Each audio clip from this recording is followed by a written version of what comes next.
The wedding invitation sat on my kitchen counter for 3 weeks before I could bring myself to open it. Heavy cream cardstock, embossed gold lettering, the kind of invitation that cost more than my monthly grocery budget. I knew what it would say before I even broke the seal, but some masochistic part of me needed to see the words with my own eyes. Mr. and Mrs. Harrison Whitmore cordially invite you to celebrate the marriage of their daughter, Charlotte Marie Whitmore, to Mr. Daniel James Carter. Daniel, my Daniel, except he'd never been mine had he. I set the invitation down carefully as if it might shatter and stared out the window of my Seattle apartment. Rain streaked the glass, because of course it was raining. The universe had a terrible sense of dramatic irony. My phone buzzed, a text from the man himself. Daniel, did you get it? Daniel, please say you'll come, I need you there, Theo. I closed my eyes. 7 years of friendship, and he still had no idea that every text from him was a small knife to the chest. Me, congrats, I'll check my schedule.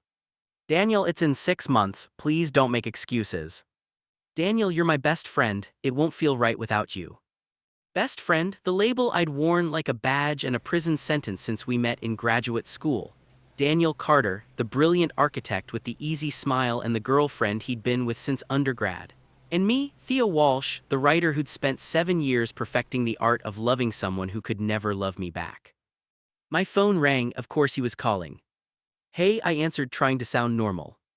You're upset? Daniel's voice was warm, concerned. It was one of the things I loved most and hated most about him, his ability to read me so easily. I'm not upset, I'm happy for you. Theo paused, talk to me. There's nothing to talk about, you're getting married, Charlotte's great, I'm thrilled. Each word tasted like ash. You're a terrible liar, he sighed, and I could picture him running his hand through his dark hair, the gesture he made when he was frustrated. Is this about work, the publisher thing? I almost laughed. He thought my depression was about my book deal falling through, not about watching him marry someone else. Yeah, I said, grasping the lifeline, still processing that. Come over, I'll order Thai food, we'll watch terrible movies and you can complain about the publishing industry. Can't I have a deadline? Another lie. Theo. I'm fine, Daniel, really, I'll call you tomorrow. I hung up before he could protest, before the emotion clawing at my throat could escape as words I could never take back. The truth was, I'd been planning my exit for months. A writer's residency in Portugal, 6 months of solitude in a small coastal town where I could work on my next novel and not have to watch Daniel build a life with someone else. I'd already been accepted, I just hadn't told anyone yet. 6 months in Portugal would mean missing the wedding, it would mean running away. I opened my laptop and stared at the confirmation email from the residency program. All I had to do was accept. My phone buzzed again. Daniel, I know you're not fine, but I also know you need space. I'm here when you're ready to talk, always. Always, the word gutted me. I hit accept on the residency application before I could change my mind. The first time I saw Daniel Carter, he was arguing with a vending machine. Come on, you mechanical bastard, he muttered, shaking the machine with increasing violence. I paid for those chips, honor our transaction. I'd been on my way to the library, arms full of books for my thesis research, when the sight of this tall, frustrated man waging war with a snack dispenser made me stop. Try F7, I offered, that row always gets stuck. He turned and I got my first full look at him, dark hair that looked like he'd been running his hands through it, sharp jawline, eyes the color of whiskey in sunlight. He was wearing a fitted black t-shirt and jeans with paint stains, and when he smiled at me, something in my chest shifted. F7, he repeated, punching in the code. The chips dropped. You're a genius. Just experienced in the ways of temperamental vending machines. I shifted my books. Graduate student. Architecture 2nd year, U. Creative writing 1st year. He grabbed his chips and extended his other hand. Daniel Carter. Theo Walsh, his handshake was warm, firm. Let me buy you coffee, Daniel said, as thanks for saving me from starvation. It's 11 p.m. Exactly, coffee is essential at 11 p.m. in grad school. That smile again, easy and genuine. I should have said no, I should have recognized the danger in the way my pulse quickened when he looked at me. but I was 24 and lonely and he was beautiful, so I said yes. We talked until 3 in the morning in the 24-hour cafe near campus. He told me about growing up in Portland, about his girlfriend Charlotte who was finishing med school in Boston, about his dream of designing sustainable housing for underserved communities. I told him about my small-town Montana childhood, my complicated relationship with my conservative family, my ambition to write novels that mattered. "You're gay," he said at one point, matter of fact rather than questioning. "Is that a problem?" "Why would it be a problem?" He looked genuinely confused. "I'm just trying to figure out if you're single. Charlotte has this friend." "I'm not really dating right now," I interrupted quickly, focusing on my thesis. "Fair enough," he stole one of my fries, "but when you're ready, I'm an excellent wingman." I laughed even as something in me withered. Of course he wanted to set me up with someone. Of course he was kind and well-meaning and completely, devastatingly straight. "Friends," Daniel offered, extending his hand again. I shook it, sealing my fate. Friends. The thing about falling in love with your straight best friend is that it happens so gradually you don't notice until you're drowning. Year 1, we became inseparable. Study sessions that turned into dinner, which turned into weekend hikes, which turned into Daniel crashing on my couch more nights than not because it was closer to campus than his apartment. Charlotte visited once a month, and I perfected the art of making myself scarce, of pretending it didn't hurt to see him light up when she arrived. Year 2, Daniel graduated and started working for a firm in Seattle. I still had a year left, but we video called constantly. He sent me terrible architecture jokes. I sent him passages from my thesis. When my father stopped speaking to me after I came out publicly in an essay, Daniel drove 4 hours to check on me, held me while I cried, and didn't leave until I convinced him I was okay. Year 3, I moved to Seattle after graduation, got a job as a copywriter, and found an apartment 10 minutes from Daniel's. We fell into a routine: Tuesday nights at this hole-in-the-wall sushi place, Saturday morning runs around Green Lake, Sunday afternoons where he'd work on designs while I drafted stories in his living room. Charlotte moved to Seattle that year too. They got an apartment together in Capitol Hill. I learned to love her because Daniel loved her and because she was genuinely kind and funny and brilliant. I learned to hate myself a little more each day for wishing she didn't exist. Year 4, my first novel sold. Daniel threw me a surprise party, gave a toast that made me cry, and stayed up all night with me waiting for the first review to post. When it was positive, he lifted me up and spun me around, laughing, and for 3 perfect seconds I let myself pretend. Year 5, Daniel started his own firm. The stress nearly broke him. I spent countless nights keeping him company in his office, bringing him food, reminding him to sleep. Once, exhausted beyond measure, he fell asleep with his head on my shoulder. I stayed frozen for 2 hours, afraid to move, memorizing the weight of him against me. Charlotte told me once during a rare moment when we were alone, "I'm glad he has you. You keep him grounded in a way I can't." The compliment felt like an accusation. Year 6, my second novel bombed. The reviews were brutal. My publisher dropped me. I spiraled into depression, stopped writing, stopped returning calls. Daniel showed up at my apartment with groceries and refused to leave. He set up camp on my couch for a week, working remotely, making sure I ate and showered and didn't disappear entirely into my own head. "You're the most talented person I know," he said one night, forcing me to look at him. "One bad book doesn't change that, you hear me?"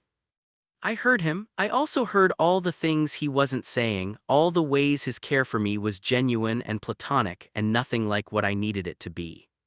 Year 7, Charlotte got pregnant. They lost the baby at 12 weeks. I held Daniel while he sobbed. His pain so raw it felt like my own. In the aftermath, they seemed to drift, a hairline fracture in the foundation of their relationship. But by fall, they were back to normal, stronger even. And then came the engagement. Daniel asked me to help him pick out the ring. I went because that's what best friends do. I smiled and nodded and told him Charlotte would love it, and when we got back to his car, I excused myself to the bathroom and threw up. That was when I started planning my escape. The going-away party was Marcus's idea. Marcus Chen was my other close friend, a fellow writer I'd met at a workshop years ago. He was one of the few people who knew the truth about my feelings for Daniel, which he'd figured out approximately 10 minutes after meeting us both. "You need to tell him before you leave," Marcus said, setting up drinks in his apartment while people milled around. "Absolutely not. Theo, you're running away to Portugal to avoid his wedding. Don't you think he deserves to know why? What good would it do? He's straight, he's engaged, and telling him would just make everything weird. Everything is already weird, you're just the only one pretending it's not. Before I could argue, Daniel arrived. He was alone. Charlotte was on call at the hospital. He found me immediately, pulled me into a hug that lasted a beat too long. 6 months, he said, pulling back to look at me. That's a long time. I'll be back before you know it. You'll be too busy with wedding planning to miss me. Something flickered across his face. Right, the wedding. The party swirled around us, music, laughter, friends I'd miss. But I was hyper-aware of Daniel's presence beside me, the way he stayed close all evening, the way he seemed quieter than usual. Around midnight, he found me on Marcus's balcony, looking out at the city lights. "Can we talk?" Daniel asked. My heart lurched. "Sure." He leaned against the railing, and even in the dim light I could see the tension in his shoulders. "I need to ask you something, and I need you to be honest with me." "Okay. Is this about Charlotte and me? You leaving, I mean?" The question hung in the air between us. I could lie. I'd been lying for 7 years. What was one more lie? But I was tired of hiding, tired of pretending, tired of loving him in silence. "Yes," I said quietly. Daniel's expression crumbled. "Thea. I'm in love with you." The words tumbled out, 7 years of feeling condensed into 5 syllables. "I have been since the night we met, and I can't watch you marry her. I know that makes me a terrible friend. I know you don't feel the same way, but you asked for honesty, so there it is." Silence. Daniel stared at me and I couldn't read his expression. Shock, pity, disgust. "Say something," I whispered. He ran his hand through his hair. "I need to go." He left, walked back through the party and out the door without another word. I stood on that balcony for a long time, feeling like I'd just set fire to the most important relationship in my life. Marcus found me eventually. "What happened?" I told him. And he left." I laughed hollow. "At least I won't have to avoid him in Portugal. He'll be avoiding me here." My phone stayed silent for the rest of the night, and the next day, and the day after that. 3 weeks later, I boarded a plane to Lisbon with a suitcase full of clothes and a heart full of regrets. The residency was in a small town called Comporta, an hour south of Lisbon. My accommodations were a converted fisherman's cottage with whitewashed walls, blue shutters, and a view of the Atlantic that took my breath away. The director, a warm Portuguese woman named Ini Circumflex, showed me around. "You have the space to yourself for the next 6 months. There's a desk, kitchen, everything you need. The other residents are in town if you want company, but you're welcome to hermit as much as you like." "Hermiting sounds perfect," I said. And hermit I did. For the first month I barely left the cottage. I wrote pages and pages of raw, painful prose. I walked on the beach at dawn. I taught myself to cook Portuguese dishes with varying degrees of success. I didn't check social media. I didn't look at Daniel's messages, the ones that had accumulated after I'd blocked him in a moment of self-preservation at the airport. The work was cathartic. I was writing about us, fictionalized, transformed, but unmistakably about a writer in love with someone unattainable. The words poured out, years of suppressed emotion channeled onto the page. By month 2, Ini Circumflex convinced me to join the other residents for weekly dinners. There was Alina, a sculptor from Madrid, James, a photographer from London, Yuki, a composer from Tokyo. They were talented and kind and gradually became friends. "You're healing," Alina observed one night over wine. "I can see it in your work." "Or maybe I'm just wallowing in a more poetic location," I said. Wallowing and healing aren't mutually exclusive. Month 3, I unblocked Daniel. The messages flooded in, dozens of them spanning weeks. "Daniel, Theo, please call me." "Daniel, I'm sorry for walking out. I was processing, but you can't just disappear." "Daniel, Charlotte and I postponed the wedding. We need to talk."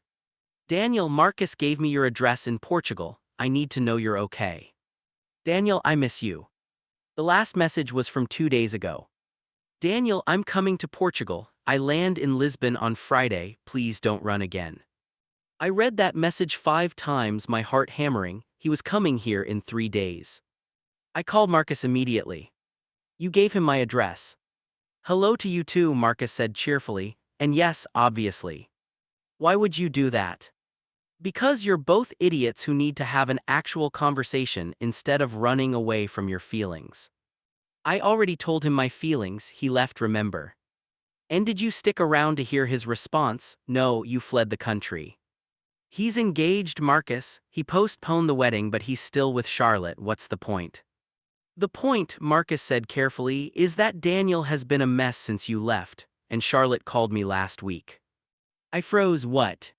She called to ask about you. She wanted to know if you were okay, and then she said something interesting.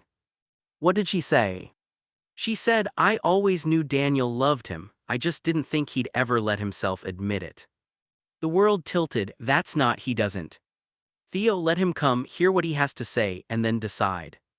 Friday arrived with crystal blue skies and unseasonable warmth. I'd cleaned the cottage 3 times, changed clothes 4 times, and was approximately one panic attack away from calling the whole thing off when I heard the knock. I opened the door. Daniel stood on my doorstep looking exhausted and nervous and so achingly familiar that my breath caught. He'd lost weight. There were shadows under his eyes. His hair was longer than I'd ever seen it. Hi, he said. Hi. We stared at each other for a long moment. Can I come in? Daniel asked. I stepped aside and he entered the cottage, taking in the space, my laptop and scattered papers on the desk, the half-finished painting Alina had given me on the wall, the windows open to the sound of waves. This is beautiful, he said. What are you doing here, Daniel? He turned to face me. You told me you loved me and then disappeared. Did you really think I was going to just let you go? You walked away. I was in shock. Theo, you dropped this bomb and then I didn't even get a chance to process before you vanished across an ocean.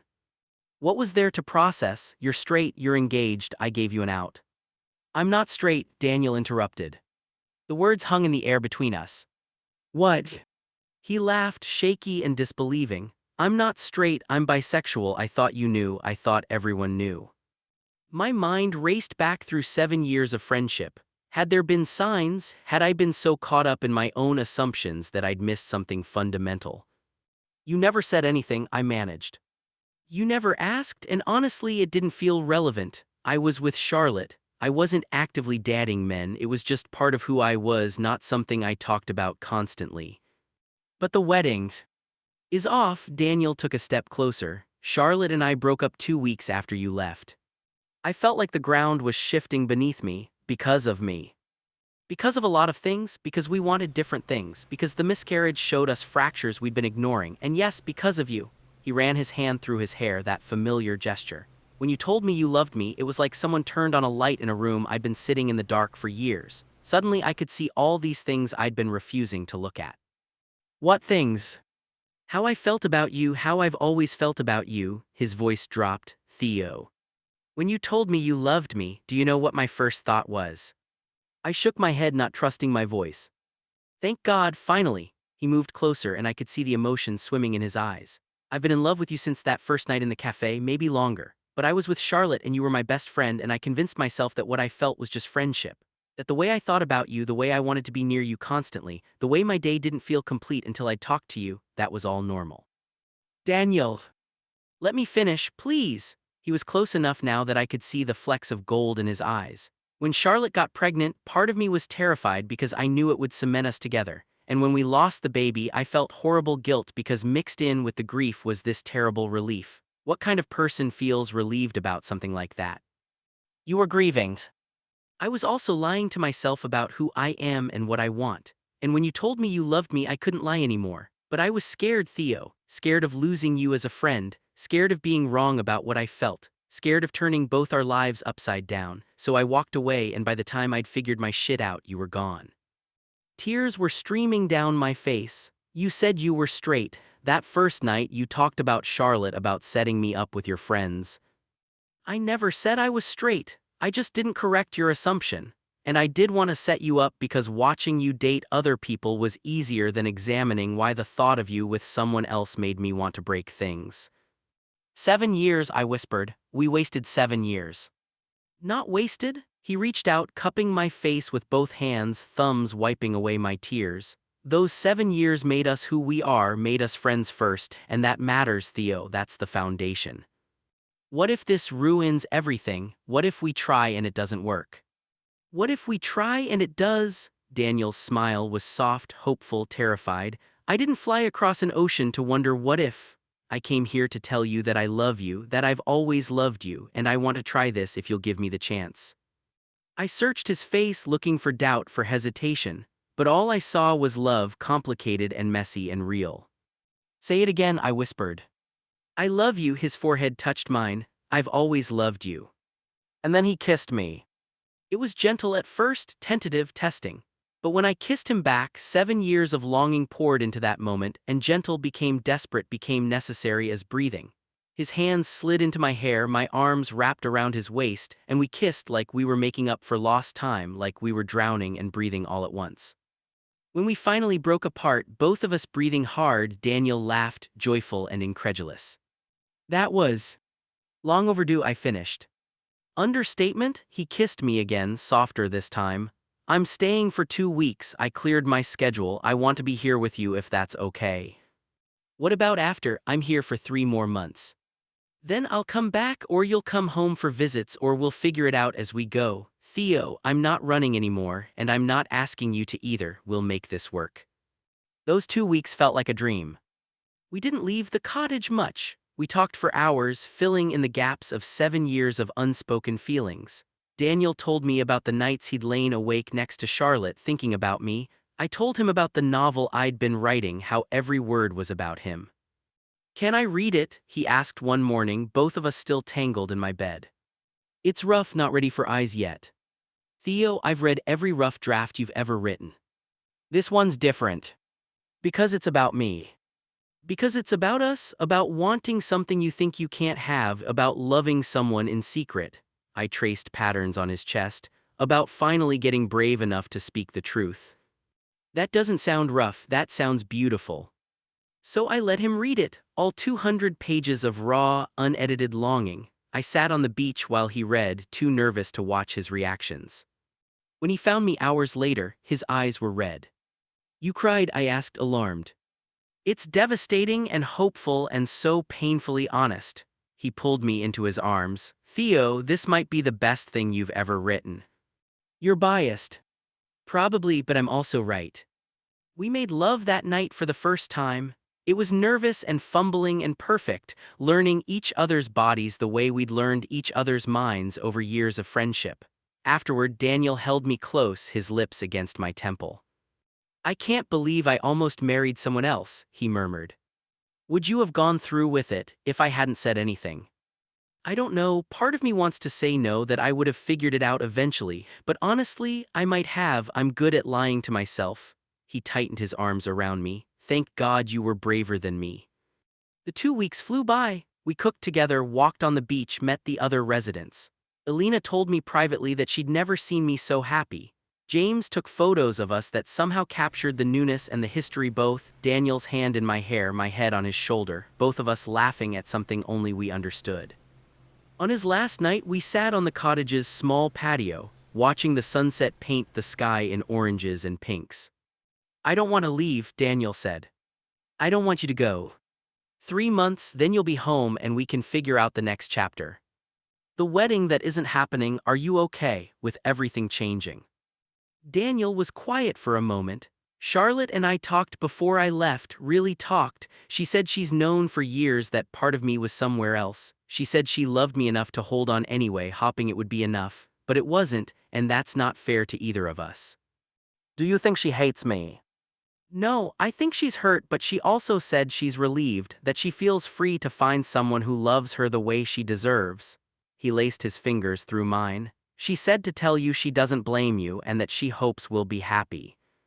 I never wanted to hurt her. I know, neither did I, but sometimes people get hurt even when everyone's trying their best. He kissed my knuckles. We'll carry that, learn from it, do better. The remaining 3 months in Portugal were both easier and harder.